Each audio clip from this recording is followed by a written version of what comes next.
ከቁጥር 15 ከቁጥር 20 ድረስ ሶስት ነገር ነው ማነሳው። ከአባቱ ጋር ከአብ ጋር ከፍጥረት ጋርና ከቤተ ክርስቲያን ጋር ያለውን ግንኙነት ነው የማወራው።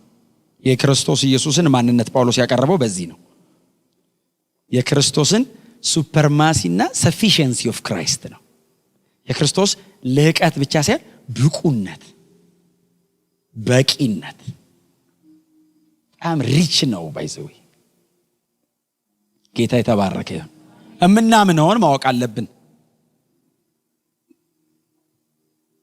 የዘላለም ሕይወት ያለው እኮ ኢየሱስን በማወቅ ነው። ዝም ብሎ በማወቅ ነው እንዴ?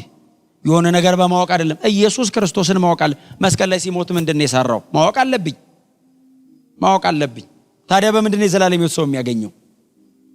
የሆነ ታሪክ ነገር አንብባችሁ እንደሱ አይነት ሕይወት የለም። እግዚአብሔር አንድ ልጁን እኮ ገሎልኝ ሕይወት ለመስጠት ያመንኩትን አውቃለሁ እኮ አለ ጳውሎስ። ፐርሰኑን እኮ አውቀዋለሁ፣ ያመንኩትን አውቀዋለሁ። ዝም ብዬ የሆነ ኢሉዥን ምናብ ላይ አይደለም የተንጠለጠልኩት፣ አውቀዋለሁ አለ። ክብር ለኢየሱስ ይሁን። እርሱ ማን ነው ሲሉት የማይታየው አምላክ የአብ ትክክለኛ ምሳሌ ነው። ምሳሌ ነው የምትለውን ቃል ልንገራችሁ። የማይታይ የሚለው ስለሌለ ሳይሆን ስለራቀ ነው ብያቸዋለሁ። አውራቶስ የሚለው ቃል ምሳሌ ነው የምትለው ኢኮኖሚ ላንድ የግሪክ ቃል ነው የሚጠቀመው መልክ ማለት ነው። አሁን ለዚያውን ትክክለኛ ቃል የምናገኘው ሌላ ወንጌላት ላይ አንድ ቦታ ትዝ ይላችኋል። ጌታ ኢየሱስ ክርስቶስን ለመፈተን መጡ ይላል። ከሄሮድስ ወገንና ከፈሪሳውያን ወገን የሚል ቃል አለ። ባይዘው ሰዎቹ በደና ቀን አይጨባበጡ። ኢየሱስን ለመስቀል ነው ጎን ለጎን የቆሙት። እነዛ አሕዛብ ናቸው፣ እነዛ አይሁድ ናቸው እና አይጨባበጡ፣ አይዋደዱም። ኢቭን ኢየሱስ ክርስቶስን እንኳን የሰቀሉት እኮ የጠበቁት ከሮም ነፃ ያወጣናል ብለው ነበር። ኢየሱስን ሲያዩት ግን ኢየሱስ እጥፍ አለ። እሞታለሁ ሲል ዞረው እንስቀለው አሉ እንጂ ነፃ አውጫችን ነው ብለው እኮ ይጠብቁታል። እና ሮማውያንን የዛን ያክል አይወዷቸው። ለመፈተን ግን፣ ለመስቀል ግን፣ ለመግደል ግን አንድ ላይ ይቆማሉ። ጎን ለጎን ቆሙ እና መጡ። መምህር አሉት። አቤት። አንተ ከእግዚአብሔር የተላከህ አሉት። ሰው እኮ ሊገልህ ከፈለገ አሉትና ቀጥሎ ምንድነው ያሉት? ጥያቄ አለ። ምንድነው ጥያቄያቸው አላቸው። ለቄሳር ግብር መክፈል ይገባናል አይገባንም? ያላችሁ መልሱ ሁለቱ ጋር ነው። ይገባናልና አይገባንም ሁለቱ ጋር። አይገባንም ካለ ሮማውያን ይገሉታል። ቄሳር ንጉስ እያለ ራሱን አነገሰ ብለው። አይገባም ካለ ደግሞ አይሁዳውያኑ ይገሉታል። ንጉሳችሁ ነኝ ያሉን ውሸቱን ነው ብለው። ይገባልም አይገባምም ያስገድላል። የትም አይሄዳትም አንቀን ነው ምን ይዘው ብለው ነው የመጡት። ኢየሱስ እንደምታውቁት ጥበበኛ አይደለም፣ ጥበብ ነው። ሰለሞን ነው ጥበበኛ፣ ኢየሱስ ጥበብ ነው። የእግዚአብሔር ጥበብ ተብሏል። እሱ ዋይዝ አይደለም፣ ዊዝደም ፐርሶኒፋይ። ጥበብ ስጋ ለብሶ ነው። ሰለሞን ተላዩ ላይ በማንኪያ ቀድቶ ነው አገር የበጠበጠው። አንተ እሱ ከምድር አፈር አብኩቶ በሰራው ጭንቅላት እኮ ነው የሚጠበቡበት። ያወራውን እኮ አይደለም በሰው ልብ ያለውን ያውቃል እኮ ነው የሚለው። ባይዘ ሳታስበው ያውቃል። ስታስበው ደግሞ ሞቲቭን ነው ጀስቲፋይ የሚያደርገው፣ መነሻውን ነው የሚመረምር። እና ሰለሞን እኮ ጥበበኛ ነው። ኢየሱስ ምን ነው መጥቶ ያስናቀው እንጂ ሰውየው እኮ በጣም ጥበበኛ ነው። ግን ትንሽ ጠብ አድርጎለት እኮ ነው ከላዩ ላይ ጥበብ ጠብ ብላለት ነው። ኢየሱስ እኮ ራሱ ነው ጥበብ። አን ሰለሞን ባይጠበብ ኖሮ እኮ ስንት ሰው አልቆ ነበር በመንተን እየተሰነጠቀ። ሰለሞን እግዚአብሔር ይስጠው ይሰንጠቅ አይደል እንዴ? ከሰለሞን የሚበልጥ እኮ በዚህ አለ አይደል? አንዷ ልጇ ላይ ተኝታ ገደለችው ይላል። ከዛ ደግሞ የሰው ሰረቀች ይላል። ሁለቱም እናቶች ልክ አይደሉም። ተኝታ ያስገደለችውም ያሰረቀችውም ልክ አይደሉም። ግን ሁለቱም ልጅ ይዘው መጡና በቃ የኔ ነው የማን ናችሁ? የኔ ነው ያንቺ የኔ ነው አንቺ የኔ። ሁለቱም ርሪ ብለው ያለቅሳሉ። በቃ ሰይፍ ስጡኝ። በእውነት እግዚአብሔር ካልሰጠ እንደዚህ አትጠበብም። ሰይፍ አምጡና ለሰንጥቀውና እኩል አለ። ዮሴኪንግ ንጉስ ነው ይችላል። በቃ ለሰንጥቀውና ግማሽ ወሰዱ ሲል ያቺኛው አሻለች። አንተ የጎረቤት ልጅስ ቢሆን ይሰነጠቃል? በጣም እንደ ድሮ ሰው ጨካኝ ነው። ይሰንጠቅ ስትል እሺ ስትል ያቺኛው እናትየውስ በፍጹም እዛ ቤት ይደጋለች። አያትና እቺ ናት እናቷ አለ።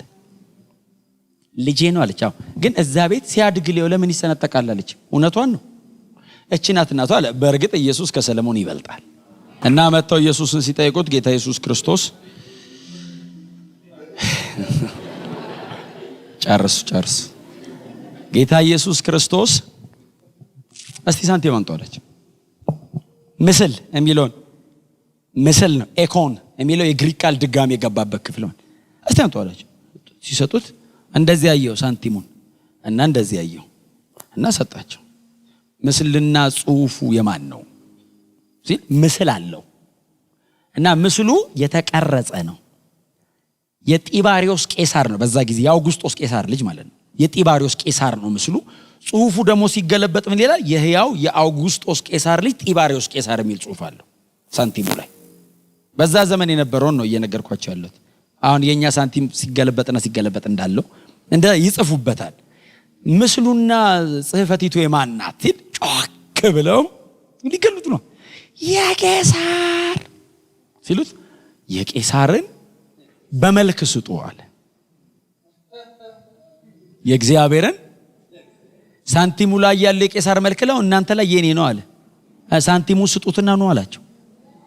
ቄሳርን በባቃ ውስጥ ሳንቲሙን፣ እኔ በባቃ ውስጥ እናንተ ግቡ ሲል መጽሐፍ እንደዚህ ይላል። በልባቸውም ብለው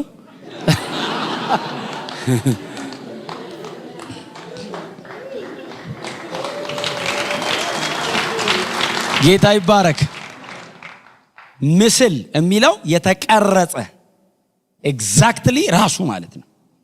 ስለዚህ ኢየሱስ አባቱን የሚመስል አይነት አብን ለመምሰል የሚታገል አይነት አይደለም። በአብ ያለው ምንም ሳይጎድል 100% በሱ አለ። ክብር ለኢየሱስ ብቻ ይሁንለት። ስለዚህ ወንጌላት ላይ ያነበብነው ኢየሱስ ከተወለደበት ቀን ጀምሮ ወደ አባቱ በክብር እስከሄደበት ቀን ድረስ ያሳየን የአብን መልክ ነው፣ የአባቱ መልክ ነው። በጣም አስደናቂ ነው። አይደንቲካል ነው። ክብር ለኢየሱስ ይሁን። መገንጠል መለየት እስከማይቻል በጣም አስደናቂ ነው። የሚቀጥለው ሳምንት ላይ ይቀጥላሉ። ሁለተኛዋ ልጀምራትና ጸልይላችኋለሁ። የማይታይ አምላክ ምሳሌ ነው ካለ በኋላ ምንድነው የሚለው? እዛው ቁጥር 15 ላይ ነኝ ያለሁት እስካሁን። የሚታዩትና የማይታዩት ብሎ አራት አይደል? ኦርደር ነው አይደል የሚያስቀምጠው? አራት ሃይራርኪስ ያስቀምጣል። ዙፋናት፣ ጌትነት፣ አለቅነት፣ ስልጣናት በሰማይና በምድር ያሉት ሁሉ በእርሱ ተፈጥረዋል። የትና የት ስትሉት የሚታዩትና የማይታዩት። የሚታዩትና የሚታዩት ማለት መሬት ላይ፣ የማይታዩት ማለት መንፈሳዊ ዓለም ላይ። ስለዚህ ጌታ ኢየሱስ ክርስቶስን ጳውሎስ ሲያቀርበው the creator God ፈጣሪ ነው። ፈጥሯል። የተፈጠረ አይደለም፣ ፈጣሪ ነው። ክሪኤተር ነው። ስለዚህ ስትጽፉ ኢየሱስ ፈጣሪ ነው ብላችሁ ጻፉ። የሚታዩና የማይታዩ ብሎ ሁሉ የሚል ቃል አለ።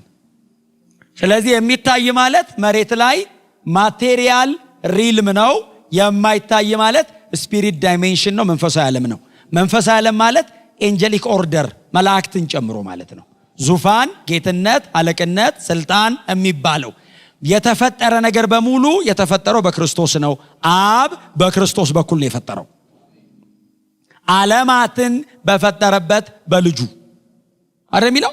ቀደም ያነበብነው ዕብራውያን ምዕራፍ 1 ቁጥር 2 ዓለማትን በፈጠረበት በልጁ አብ በልጁ በኩል ነው። ምክንያቱም እግዚአብሔር በልጁ በክርስቶስ ኢየሱስ በኩል ነው ይሁን ያለው።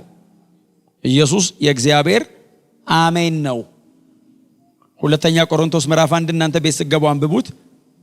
ጳውሎስ ሲናገር በእርሱ ይሁን ሆኗል፣ እኔም በእርሱ አዎ ሆኗል፣ እኔ አሜን እላለሁ አለ። ኢየሱስ የእግዚአብሔር የስ ነው። እግዚአብሔር የስ የሚለው ልጁ ላይ ነው። አንተ ከስር ቆመህ አሜን ትላለህ። እግዚአብሔር የስ ሲል አሜን። የብሉይ ኪዳን የትኛውም ትንቢት ተጠቅልሎ ኢየሱስ ላይ አዎ አለ አብ፣ እኛ ከስር ቆመን አሜን ቆጥረን የተባለው እሱ ነው። ስለዚህ ኢየሱስ የእግዚአብሔር ቃል ነው። ዮሐንስ ወንጌል ምዕራፍ 1 ቁጥር 1 ዮሐንስ ወንጌል ምዕራፍ 1 ቁጥር 14 ኢየሱስ የእግዚአብሔር ቃል ነው። በመጀመሪያው አይደለም የሚለው፣ በመጀመሪያ ሳይሆን በመጀመሪያው ቃል ነበር፣ ቃልም በእግዚአብሔር ዘንድ ነበር፣ ቃልም ቃል በጣም ዝነኛ ነው አይደል? በእኛ ዘመን ሎጎስ የሚለው በጣም ዝነኛ ማያቅ የለም እዚህ ቤታው። ሎጎስ በጣም ፋሚሊየር የሆነ የግሪክ ቃል ነው። በእኛ ዘመን በጣም ተደጋግሞ የሚነሳ ነው። ሎጎስ የሚለው ብዙ ትርጉም ቢኖረውም አንደኛው እንደ ኤፌሶን ምዕራፍ 6 ቁጥር 14 መሰለት የእውነት መታጠቂያ የሚለው ሎጎስ ነው። ደሪትን ወርድ የተጻፈው ቃል ሎጎስ ተብሎ ተጠርቷል። ሁለተኛው በአይምሮ ላይ ያለ ሪዝኒንግ ፓወር አመክንዮ ሎጎስ ተብሎ ተጠርቷል። ንግግር ቃል ሎጎስ ተብሎ ተጠርቷል። እንደ ዮሐንስ ወንጌል ምዕራፍ 1 ደግሞ ፐርሰን ነው። ኤናርኬ ሎጎስ በመጀመሪያው ቃል ነበር። ኤናርኬ ማለት ለዘመኑ ዴትለስ ፓስት ማለት ነው። ወደ ኋላ ለዘመኑ መጀመር የሌለው አካል ኢየሱስ የእግዚአብሔር ዘላለማዊ ቃል ነው። the eternal word of God ኢየሱስ የእግዚአብሔር ዘላለማዊ ቃል ነው። ቃልም በእግዚአብሔር ዘንድ ነበረ፣ ቃልም እግዚአብሔር ነበረ አለና ከዛ ቁጥር 14 ላይ ቃልም ስጋ ሆነ። ቁጥር 1 ዘላለም ነው አይደል? ኢተርኒቲ ነው። ቁጥር 14 ሂስትሪ ነው። ኢተርኒቲን ሂስትሪ ውስጥ ነው ያመጣው። ስጋ ለብሶኛ መሃል ያደረው እርሱ ዘላለማዊ ቃል ነው። ስለዚህ እግዚአብሔር ዓለማትን በክርስቶስ ነው የፈጠረው። ጳውሎስ በዚች ምዕራፍ 1 ቁጥር 15 ላይ የሚታዩና የማይታዩ ሁሉ በእርሱ ተፈጥረዋል። ክሪኤተር ነው፣ ፈጣሪ ነው ኢየሱስ። አሜን ነው፣ ፈጣሪ ነው። ክርር ነው የምናደርገው። በጣም ነው ማከረው ነው ኢየሱስ ላይ። ምክንያቱም የኔ አይደለም የአብ ደስታ ነው። እኛ ደስ ያለን አብ ደስ ካለው በኋላ እኮ ነው እንጂ ደስ ይበላቸው ብሎ አይደለም እግዚአብሔር ያደረገው። ደስታዬ ነው ብሎ ነው ያደረገው። የአባት ፈገግታ ልጁ ነው። ደግሞ ታውቃላችሁ ኢየሱስ እንዲሰበክ አይፈለግም። አሁን ኢየሱስን የሚወድ ትውልድ ደግሞ እየመጣ ነው። ወንጌል ሲባል በቃ ምንም ብትንትን አድርጎ የሚመጣ ደግሞ እየመጣ ነው። እንቀጥላለን። ወንጌል በሙሉ ቁመናው መሆን አለበት። ዝም ብለን ስለለመድን ብቻ ኢየሱስ ብለን መሄድ የለብንም። ምን ጠራውን ማወቅ አለብን። ሂስ ጋድ መለኮት ነው። አይ ሰው ሆኖ ስለመጣ እኩያ አይደለም። ፈጣሪ ነው፣ ጀማሪ ነው። አንድ ቃል አለች የሐዋርያት ሥራ ምዕራፍ 3 ምዕራፍ 2 ላይ ትዝ ይላችኋል። የመጀመሪያች ፈርስት አፖስቶሊክ ሰርመን መጀመሪያ ጴጥሮስ ቆሞ የሰበካት ሐዋርያዊ ስብከት እቺ 7 ደቂቃ ናት የሚሏት። ሲሰብክ እንደዚህ ያለ የህይወትን ራስ ገደላችሁታል። he the source of life ምንም ነገር በህይወት የሚኖረው ከሱ ቀድቶ ነው አለ። እርሱስ በራሱ ይኖራል። ስሙ ለዘላለም የተመሰገነ ይሁን። ስለዚህ ፈጣሪ ነው የሚለውን የሚቀጥለው ሳምንት በደንብ አነሳዋለሁ። ዙፋናት፣ ጌትነት፣ አለቅነትና ስልጣናት። ዙፋን አይደል? ዙፋን ትሮን የሚለው ገዢው አካል የሚቀመጥበት ወንበር ማለት ነው። ሙሉ ሃይራርኪ ስለ አሁን ትዝ የሚላችሁ እናንተ ዙፋናት ሲባል ሰው ትዝ የሚለው ምንድነው? መንፈሳዊ ገ ነው አእምሮ ላይ የሚመጣው። ቶሎ የሚመጣላችሁ ምንድነው? እዚያ የዘረጋ ነው የምትሉት እኮ። በቅዱሱ ዓለም እኮ አለ። ምክንያቱም ኤፌሶን 6 እኮ የጨለማው ዓለም ነው የሚለው። በጨለማው ዓለም ያለ አለቅነት ብሎ አራቱ አይደል? አራቱ የአርኮን፣ አርኮንታስ፣ ኩሪዮስና ኮስሞክራተርስ ብሎ የሚያስቀምጣቸው አለቆች፣ ስልጣናት፣ ኃይላትና የክፋት መንፈሳውያን ሰራዊት። እሱ የጨለማ ዓለም ነው። ስለዚህ የብርሃን ዓለም አለ። ቆላሲያስ ላይ ያለው የብርሃን ዓለም ነው። አያይዘን የጨለማውን እናነሳለን። ባይዘው ስፒሪቹዋል ዋርፌሩንም አነሳዋለሁ። የምንም ነገር የተፈጠረው በክርስቶስ። ስለዚህ ዙፋን ገዢው አካል የሚቀመጥበትን ወንበር የፈጠረው ክርስቶስ ነው ይላል። ጌትነት የሚለው ስፌር ኦፍ ኢንፍሉዌንስ ነው። ወንበሩ ተጽዕኖ ማድረግ የሚችልበት ክልል ማለት ነው። ስልጣናት የሚለው ፐርሰን ኢን ኦፊስ ነው። ስልጣኑን የተጎናጸፈው አካል ማለት ነው። የመጨረሻው ደግሞ ስልጣን ኤክሰርሳይዝ የሚደረግባቸው መንገዶች ናቸው። እነዚህ ሁሉ በክርስቶስ ተፈጥረዋል ይላል ጳውሎስ። በጣም ሪች ነው ሰውየው፣ በጣም ጥልቅ ነው፣ በጣም ሰፊ ነው። በእውነት እንጸልያለን እንዲገባን። መጀመሪያ የጸለየላቸው ለዛ ነው። ባለፈው ሳምንት ያየነው ጥልቅ ጸሎት ነው አይደል? በጣም ጥልቅ የጸለየው ቀጥሎ የሚወራው ሰፊ ነገር ነው። እንድትረዱ ይላል። የመረዳት ባለጠግነት እንዲሰጣችሁ። ለምን? የእግዚአብሔር ሚስጥር የሆነውን ክርስቶስን እንድትረዱት ይላል። የእግዚአብሔር ሚስጥር ነው። ለሌላ ሰው ብትነግሩት ምን ሆነሃል ነው የሚለ። እኛስ የዘላለም ሕይወት ያገኘነው በዚህ ነው። አሁን ይህንን ሰማይ ላይ አንሰራፍቶ መለኮት ያደረገውና እኛ መሃል ያመጣዋል። ታውቃለህ? ድነታችንን ለመስራት ደግሞ መስቀል ላይ የሰራውን ስራ ደግሞ ቆላስያስ ላይ ጳውሎስ ያመጣዋል። ጌታ የተባረከ ይሁን። ስለዚህ አምላካችን እና አዳኛችን የሆነውን ኢየሱስ ክርስቶስን ደጋግመን በመንፈስ ቅዱስ እርዳታ እናጠናዋለን። አብ ደስ ይለዋል፣ መንፈስ ቅዱስም እንሞላለን። ስለ ኢየሱስ እናወራ። ክብር ለኢየሱስ ይሁን።